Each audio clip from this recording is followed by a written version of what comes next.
So this is a hairspring cutter, and it cost me 29 Swiss francs, which is about 34 US dollars. And it appears to be custom made. And I think it's still useful. So I'll just cut a hairspring with it real quick here, just to give you an idea of how it works.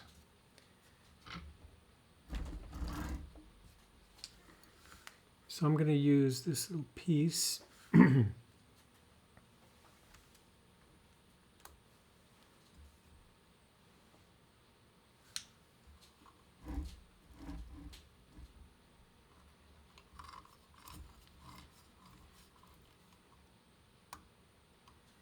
So normally the hairspring would be on a collet.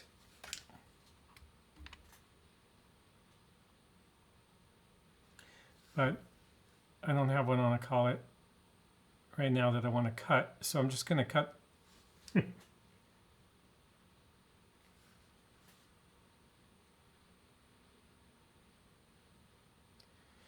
So basically you open the jaw of the cutter by pushing this lever back, and then you place, I don't want to have a tiny little piece left over, so I'm going to try to cut it.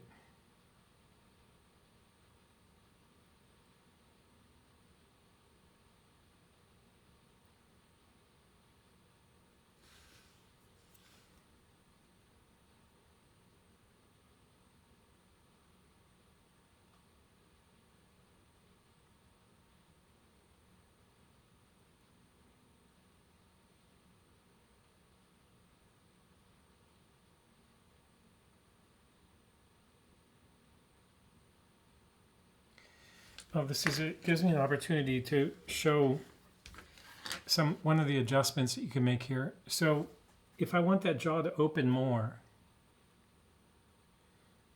I need to adjust this screw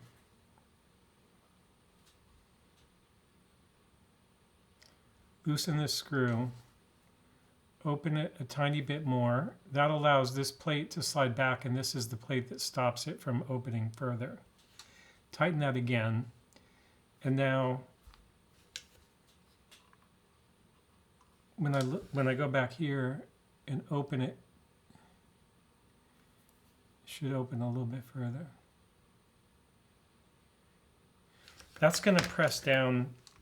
It's one of the reasons it's sticking up right now is it's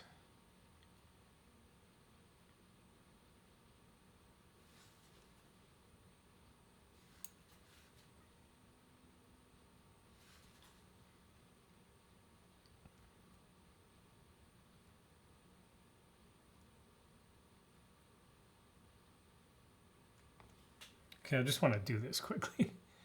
I'll explain it in a second. So see, this pinches it down and holds the hairspring flat, and then this tiny jaw right here clips it when you slide this.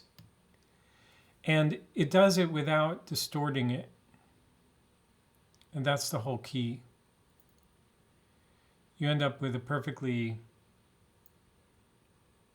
square cut on the end, and neither piece is distorted. Now,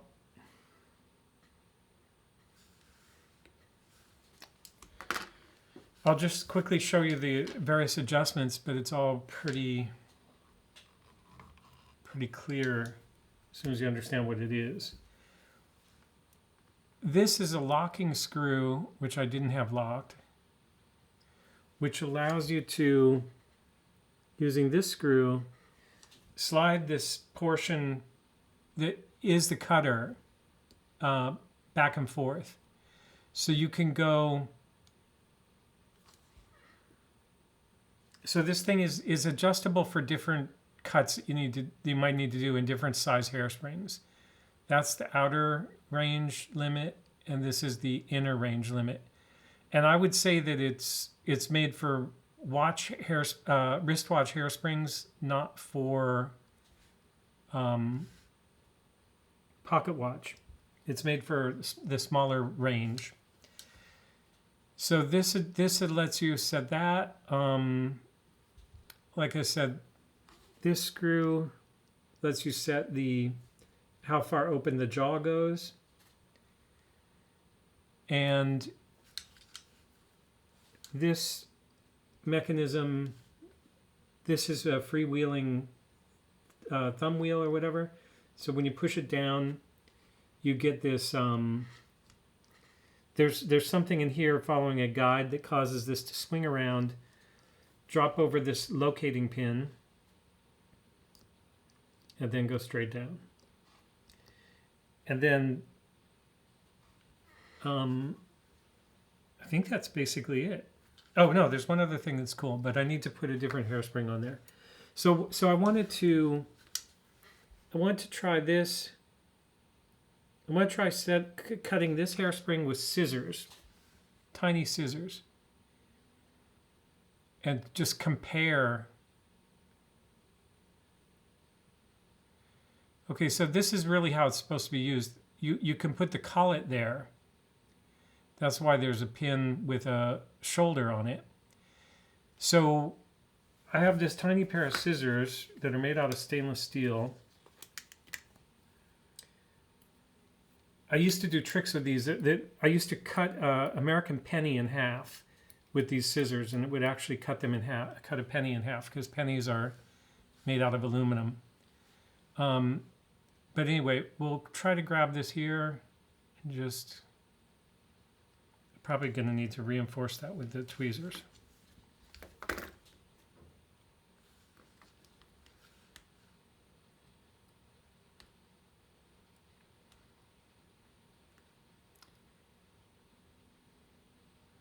Try to cut it right at this bend.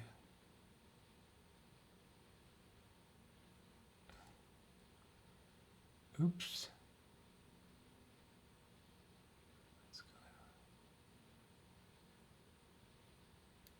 Okay. Now, how straight was that cut? Not too bad.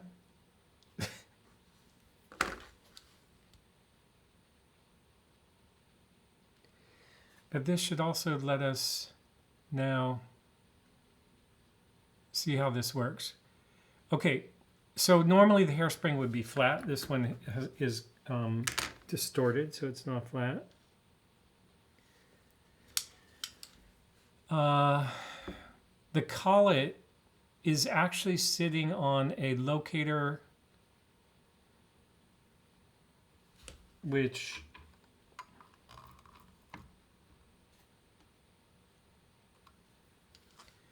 you can see there's actually a locator right here. So that would be, if you bought a bunch of, or made in another department, the hairsprings and put the collets on them, then you would line this up like that, and then come down like this, presses the whole thing down, and then you adjust this to where you want to be in terms of where you actually want to cut it. And let's adjust that in just to show that we can go in much further than, because right now it's at the maximum out.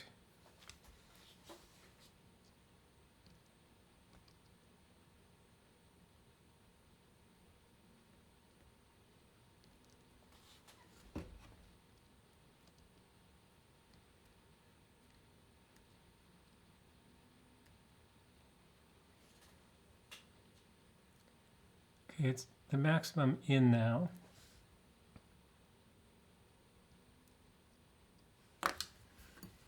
And then let's see where that lands.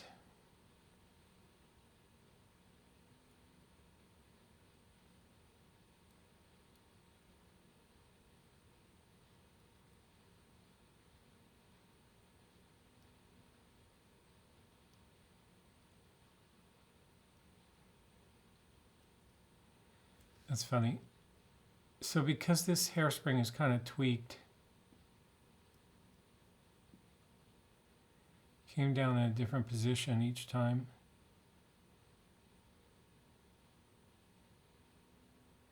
But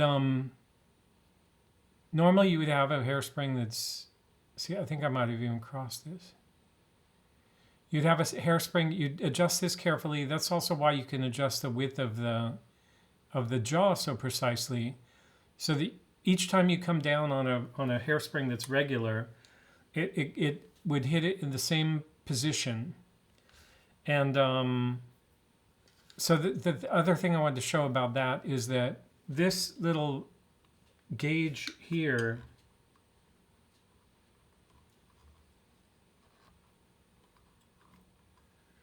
also allows you to rotate. It's geared underneath, and it rotates the locator pin on the collet holder there.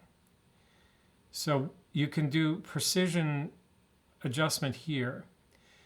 It seems to me it's only about 30 degrees, the variability there. So I'm not sure why you would only need 30 degrees, but I think it's because the collet ultimately can be placed, I mean, the gap in the collet can be placed anywhere on a balance staff. So I don't think it really matters. And there must be some reason why you might want to tweak it. I guess, I'm not sure. Maybe if somebody has an idea of why, you can let me know. And then these can, that can also be locked with these screws. So we'll cut this also. But this is a fail because if it gets caught like that, then you've got a problem. It needs to pick one ring or the other of the hairspring. But anyway, now I'll cut this one. Oh man, that is, yeah, a fail also. Okay, well that's another excuse to show you something else. You can tighten the cutter with this. With this tightened up, it should definitely cut it this time. Yeah. So this screw was just a little bit too loose for how thin that hairspring is. And it was allowing, as you could see, like what happens with scissors when the thing turns sideways inside. But in the end, after I tightened this, it worked. So this is now in two pieces, although they're hooked together. Okay, and then the one more thing that's a testament to its adjustability is that this whole shaft comes out. So you could change this, and it's also keyed at the bottom because of that, its ability to rotate that, the key for the collet. And then, so this tool, if it was not handmade, or either way, it probably used to have different pieces like this. This could be made on a lathe, drilled out to put different size. This is going to be the same size as your hairspring, the portion of the hairspring that connects to the collet. And so I could, in theory, on my lathe, I could make other sizes of this since I don't have it. And that's one of the cool things about having a lathe. And finally, I wanted to show how small this stuff is, because so this is a dime, and this is the size of the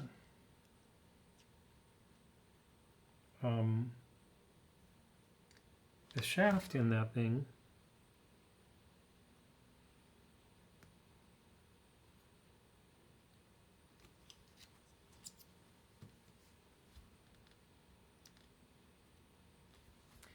And then one other thing I found interesting,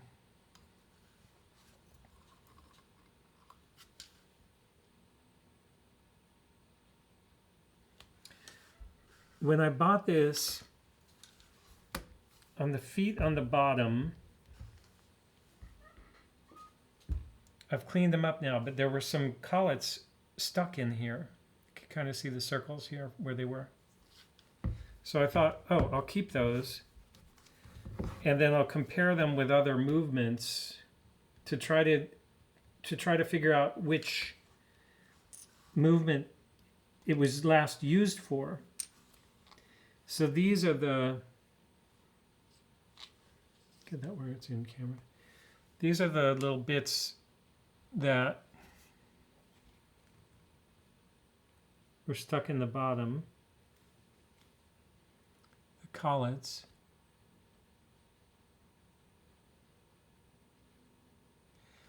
And that's one of them.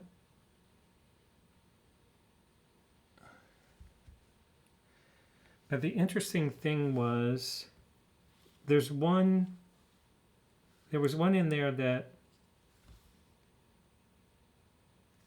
does not have a locator. This does not have a spot for the locator. So that suggests to me that, and this was stuck in the bottom of the thing. It's the same size arbor or balance staff thing, or actually it's a little bit, the hole's a little bit bigger.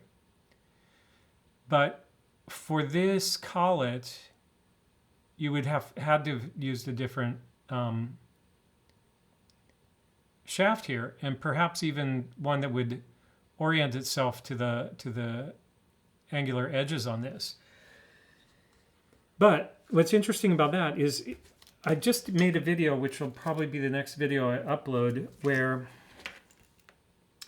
I changed the hairspring in this watch. And this watch is an Adolph Schild AS ST 1950/51 movement, which we won't get into right now, but it'll be in that next video. And because I changed the hairspring, I had the old hairspring, and I also got familiar with the hairspring itself. And that hairspring in the AS ST 1950/51 movement had this same unusual, compared to normal,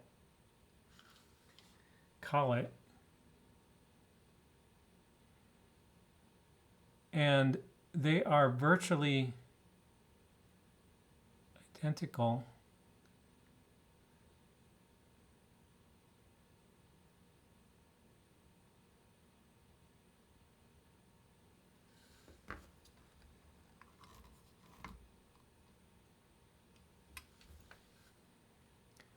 I think you can see this has some of the gunk from the foot still on the bottom of it. And actually the hole in this might be slightly larger. I would say it is.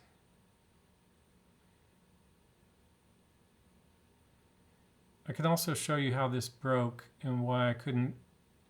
When I was working with this hairspring, see, the hairspring is crimped into it. The end of the hairspring is crimped into it right here, and it broke right there.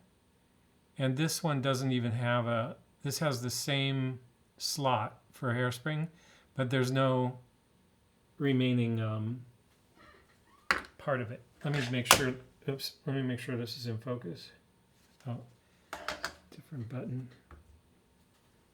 Looks good, right?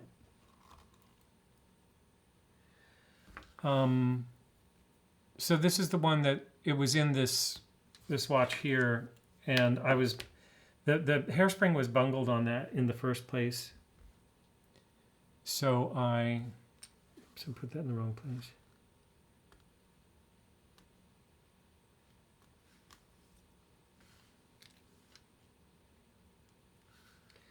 This is what that hairspring looked like after I tried to straighten it, and then eventually it just broke right there in the center.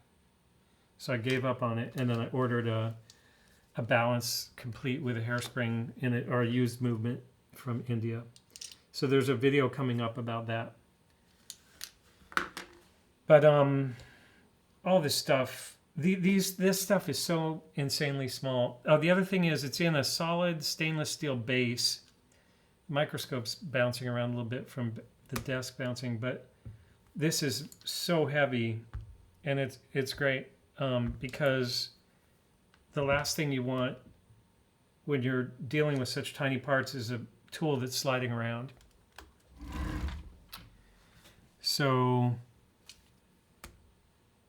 yeah, I think that thing's pretty cool. It's like, I think there's probably a bunch of hairspring tools that are necessary to really work with hairsprings. One thing I'd like to have is a hairspring vibrator. I've seen some electronic versions that make it look easier than the mechanical versions, but the vintage way to do it would be mechanical, of course. I have from one of the lots of parts I bought a bunch of hairsprings,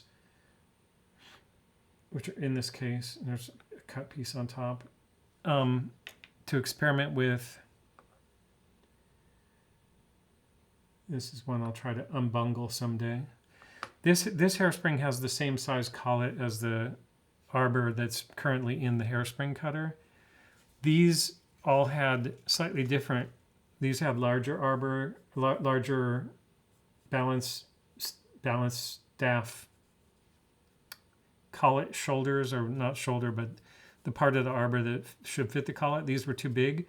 These were too small.